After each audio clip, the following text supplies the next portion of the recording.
आप सभी ने रामायण सीरियल तो बहुत ध्यान से देखा होगा।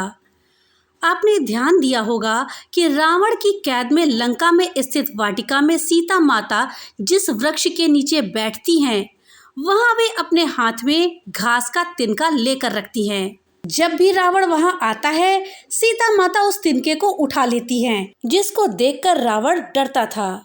भगवान राम के प्रति माता सीता का समर्पण ऐसा था कि उनसे दूर रहने के बाद भी वो एक पल के लिए भी अपने प्रभु से अलग नहीं हो पाई, चाहे वो रावण की कैद में रहना हो या वनवास का समय। माँ सीता के मन मंदिर में सदैव राघव की मूर्ति विराजमान थी।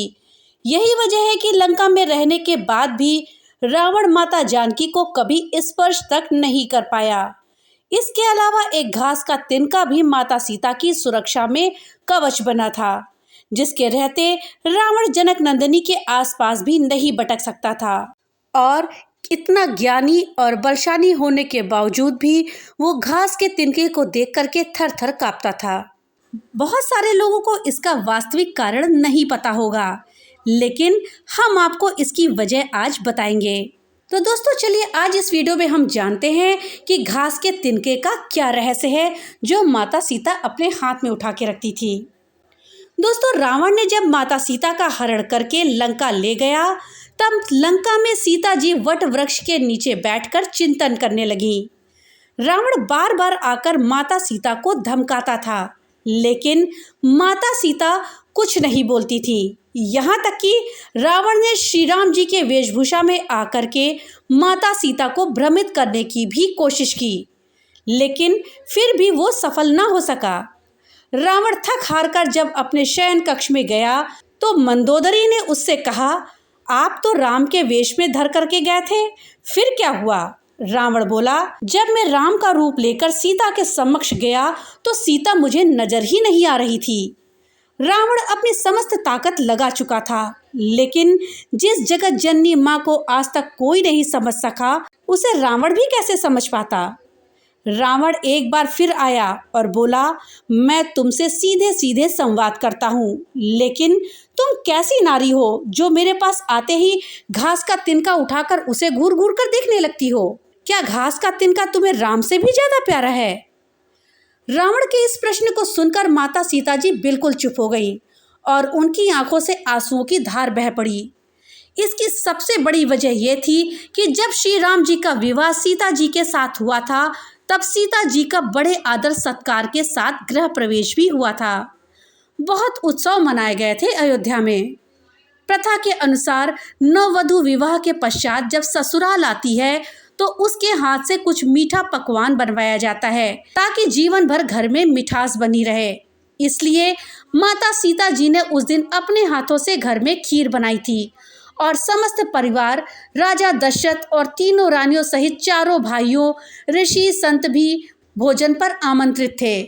माता सीता ने सभी को खीर परोसना शुरू किया और भोजन शुरू होने वाला ही था कि जोर से एक हवा का झोंका आया।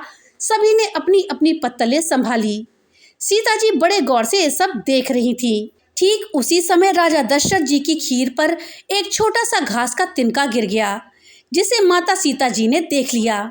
लेकिन अब खीर में हाथ कैसे डालें, ये प्रश्न आ गया। माता सीता जी ने दूर से ही उस तिनके को घूर कर देखा और वो जलकर राख की एक छोटी सी बिंदु बनकर रह गया। सीता जी ने सोचा, अच्छा हुआ किसी ने नहीं देखा।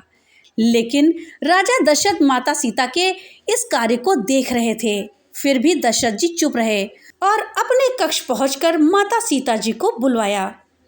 फिर उन्होंने सीता माता से कहा कि मैंने आज भोजन के समय आपके चमत्कार को देख लिया था। आप साक्षात जगत जननी के स्वरूपा हैं, लेकिन एक बात आप मेरी जरूर याद रखिएगा। आपने जिस नज़र से आज उस तिनके को देखा था, उस नज़र से आप अपने शत्रु को भी कभी मत देखना। इसलिए माता सीता जी के सामने जब भी रावण आता था तो वो उस घास के तिनकों को उठाकर राजा दशरथ जी की बात को याद कर लेती थी। तृणधर ओट कहत वैदेही, सुमेरी अवधिपति परम स्नेही। यही है उस तिनके का रहस्य। इसीलिए माता सीता जी चाहती तो रावण को उसी जगह पर देख करके राख कर सकती थी, लेकिन राजा दशरथ जी को दिए गए वचन और भगवान श्री राम को रावण वध का श्रेय दिलाने हेतु वो शांत रही। ऐसी विशाल हृदय थी हमारी जनक जननी माता सीता। इस विषय में एक कथा और है। लंका में कैद रहने के बाद भी रावण माता सीता को स्पर्श नहीं कर सकता था। जब भी रावण माता सीता के पास आता, वो अपने हाथ में घास का तिनका ले लेती। इसे देखकर रावण डरकर उनसे दूर हो जाता। दरअसल इसके पीछे रावण को मिला एक श्राप था। उसे एक पतिव्रता तपस्विनी स्त्री ने श्राप दिया था कि वो किसी भी स्त्री को बिना उसकी मर्जी के छू नहीं सकेगा। एक बार रावण ने एक सुंदर तपस्विनी का अस्तित्व भंग कर दिया था। तब उन्होंने श्राप दिया कि वह आज के बाद बिना किसी स्त्री की इजाजत के उसे स्पर्श तक नहीं कर पाएगा, और अगर पास जाने की कोशिश भी की तो वो भस्म हो जाएगा। तपस्विनी ने यह भी कहा कि आज के बाद अगर कोई स्त्री रावण के सामने घास का तिनका उठाएगी, वो तिनका रावण को उसी समय भस्म कर देगा। यही वजह है कि माता सीता के हाथों में घास का तिनका देखकर रावण भयभीत हो जाता था और उनके समीप नहीं आता था। तो दोस्तों, ये थी जानकारी माता सीता के हाथ में घास के तिनके के रहस्य के बारे में। जानकारी अगर अच्छी लगी हो तो वीडियो को लाइक और ज़्यादा से ज़्यादा शेयर करिएगा। और हाँ, अगर चैनल पे नए आए हैं तो चैनल को सब्सक्राइब करना मत भूलिएगा और अपने विचार हमें कमेंट बॉक्स में लिख करके ज़रूर बताइएगा। तो मिलते हैं अगली नई वीडियो के साथ। तब तक के लिए राधे राधे।